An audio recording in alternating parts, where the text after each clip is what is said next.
Mobile gaming naman tayo mga boss. So, ang gagawin natin ngayon, ikakast natin yung ah, phone screen sa TV or sa Android TV natin gamit naman ang ating Vortex controller.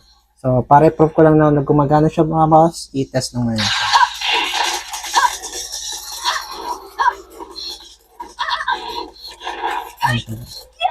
Eh, paano ba ginagawa ito mga boss? So, para turo ko sa inyo paano. By the way, mga boss, this is only applicable for Android phone at saka sa Android TV. And parehas sila naka-connect sa same Wi-Fi. Yun ang requirement.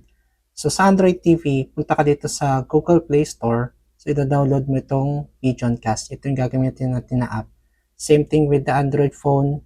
Ito-download mo rin itong Pigeoncast, which is gagamitin din natin na app. So, open lang natin siya pareho.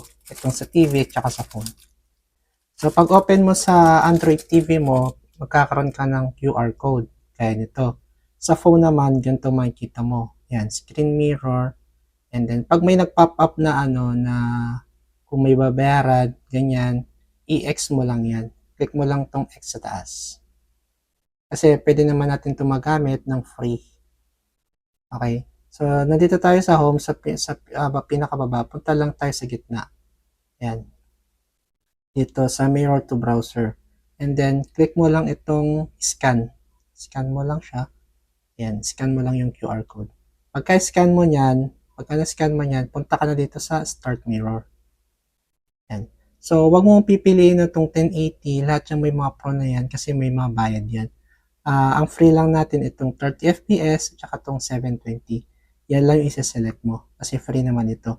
Wag mo na lang i-select itong max, itong 60 at saka yung mga nandyan. So, pag na-select mo na yan, punta ka na dito sa start mirror. So, kapag single app, pwede naman, isang app lang gagamitin mo, mas maganda, entire screen ka na lang. Para wala ka nang intindihin. Alam mo lang yan. So, as you can see, naka-screen mirror na tayo. So, mapansin mo, smooth naman yung ating screen mirror. Ngayon, open mo lang yung app na binigay ko sa'yo. Exit lang muna tayo dito.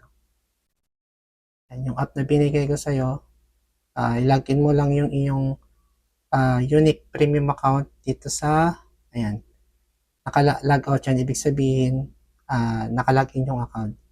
So, punta ka dito sa nasa home ka, halimbawa, meron kang dinownload ng mga games, kumpara mo sa'yo kung anong gusto mong laro, and then dito sa pinakagitna, nandito yung mga downloads. So, for example, maglaro nga tayo ng Tekken, God of War, everything. Ayan, pili tayo. Pili na lang tayo ng isa. Kasi itong God of War, as you can see, so para mabilis tayo, punta na tayo sa sinave ko or mag-load tayo sa sinave ko. As you can see, ganyan siya. Antonong, paano mo naman magagamit yung controller para makontrol yung game? So, gagamit ka nitong OTG na mabibili mo lang sa online.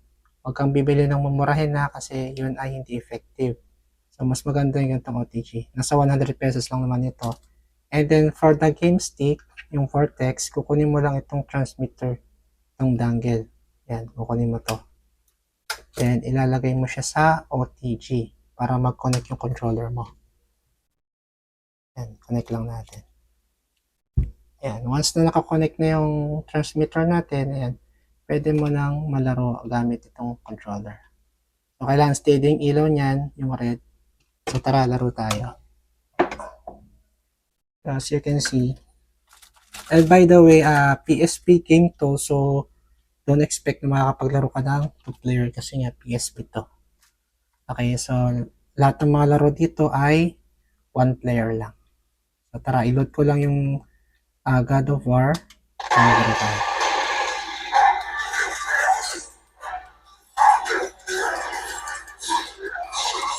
Para proof na gumagana yung controller natin, tapos na ito, yan, nakakontrol ko yung settings.